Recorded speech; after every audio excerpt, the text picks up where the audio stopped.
terdapat kondisi yang berbeda, yaitu ketika seorang laki-laki tidak diizinkan untuk menikahi seorang wanita, namun masih diperbolehkan untuk berhubungan intim dengannya.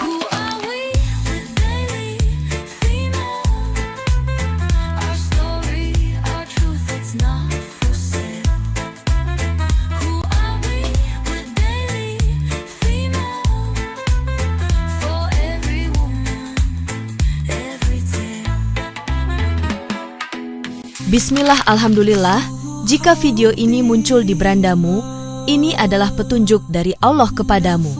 Setidaknya, sempatkanlah menulis sholawat kepada Nabi di kolom komentar, insya Allah bisa menjadi bukti kecintaan kita untuk mendapat syafaat kelak di akhirat. Assalamualaikum warahmatullahi wabarakatuh. Puji syukur kita panjatkan kehadirat Allah atas karunia-Nya, dan sholawat senantiasa selalu tercurah kepada Nabi junjungan kita. Semoga kita semua selalu diberkahi kesehatan, kebahagiaan, dan keberhasilan di setiap langkah dan usaha kita.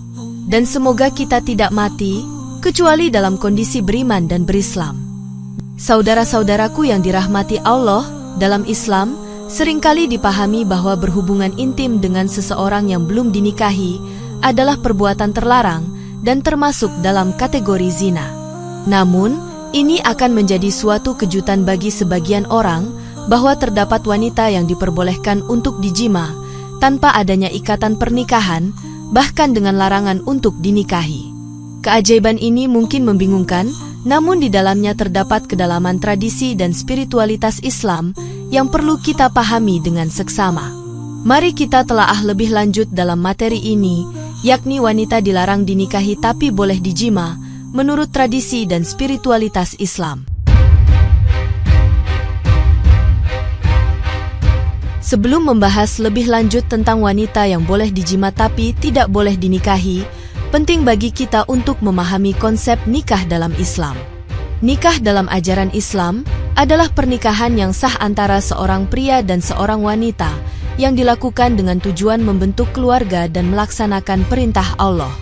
Al-Quran dalam surat Ar-Rum ayat 21 menyatakan, dan di antara tanda-tanda kekuasaannya, ialah Dia menciptakan untukmu istri-istri dari jenismu sendiri, supaya kamu merasa ketentraman dan ketenangan hatimu, dan dijadikannya di antaramu rasa kasih sayang dan belas kasihan.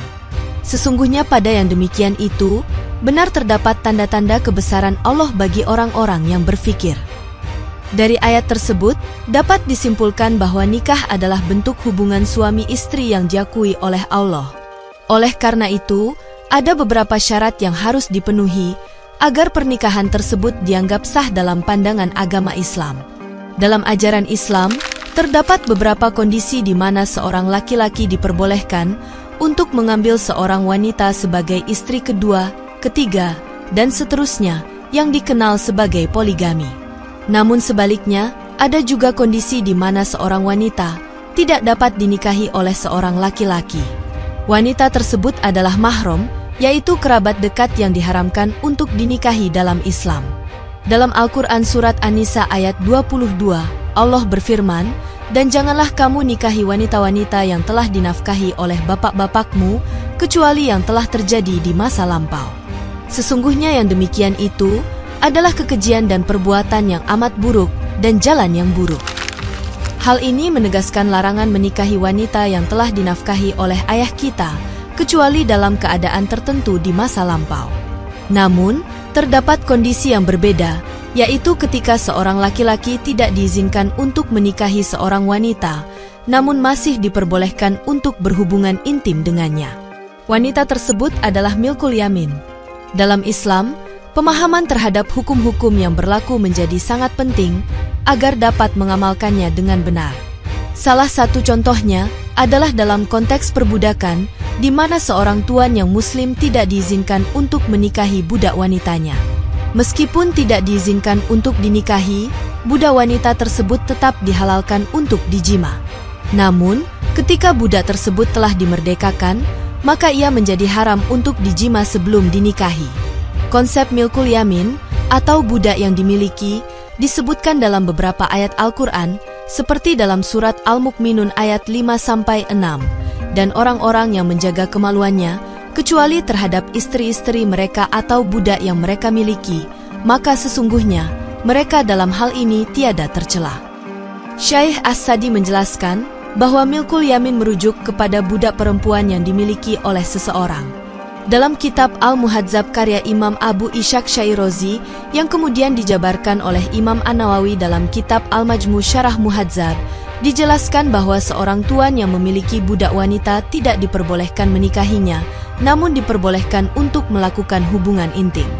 Meskipun pandangan ini mungkin terdengar aneh, karena hubungan intim dianggap halal sedangkan pernikahan dianggap haram, namun ada juga pandangan lain yang menyatakan, seperti pendapat Imam Syafi'i, bahwa jika seorang tuan menikahi budak wanitanya, pernikahan tersebut tidak sah dan harus dibatalkan, karena pernikahan harus memenuhi hak-hak wajib seorang wanita, terutama jika wanita tersebut masih dalam status budak. Kemudian dalam kitab Ianatut Tolibin dinyatakan bahwa seorang budak wanita tidak boleh dinikahi, karena statusnya sebagai budak yang akan mencegah hak-haknya untuk diperoleh. Dalam Islam, pernikahan diwajibkan bagi setiap orang yang mampu dan telah mencapai usia yang tepat. Namun dalam situasi tertentu, seperti pada kasus seorang budak wanita, mungkin tidak bisa memenuhi hak-hak wajib bagi seorang wanita. Untuk memperoleh hak-hak tersebut, budak wanita harus dimerdekakan terlebih dahulu. Pandangan ini dapat berbeda-beda, tergantung pada masing-masing mazhab dan konteks budaya. Jika seorang budak wanita dinikahi, maka ia akan memiliki status sebagai istri.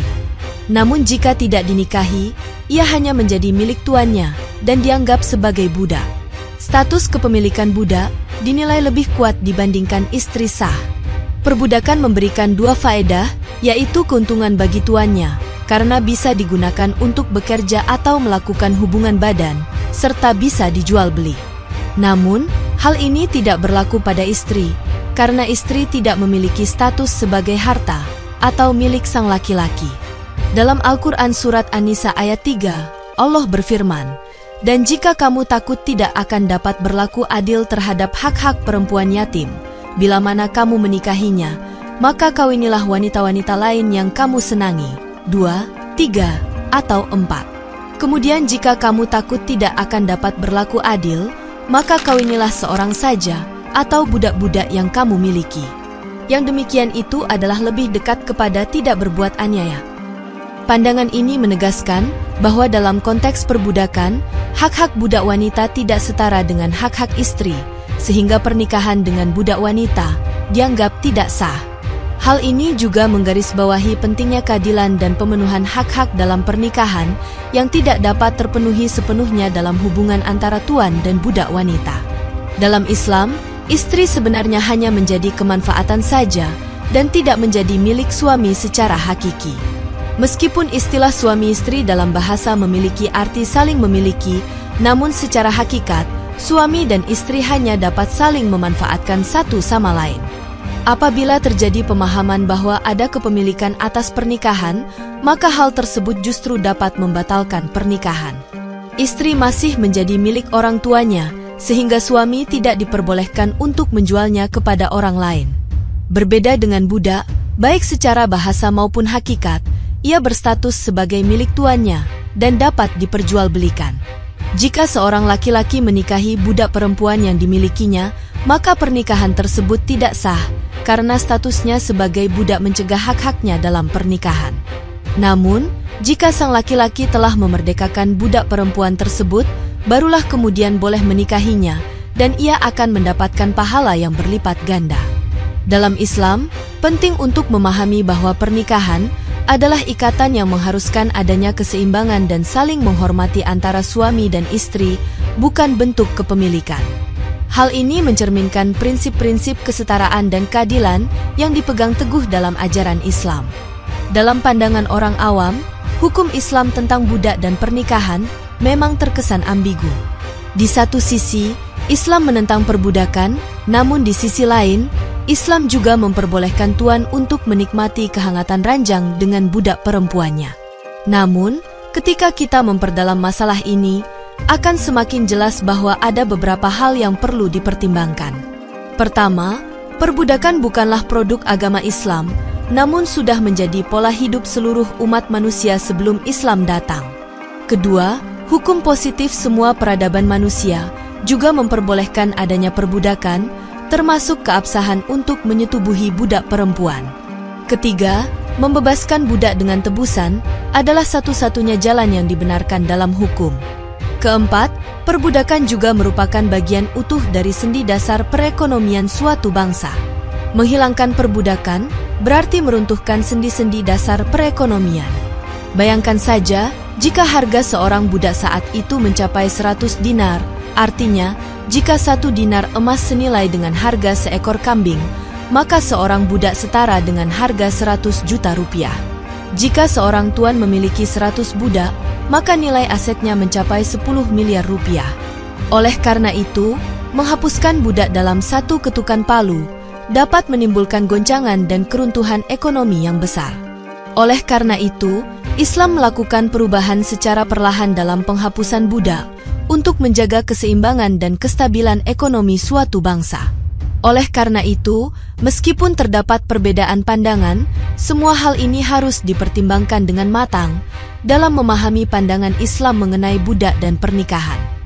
Demikian yang dapat saya sampaikan, semoga yang menyimak sampai akhir terhindar dari neraka dan dimasukkan dalam surganya.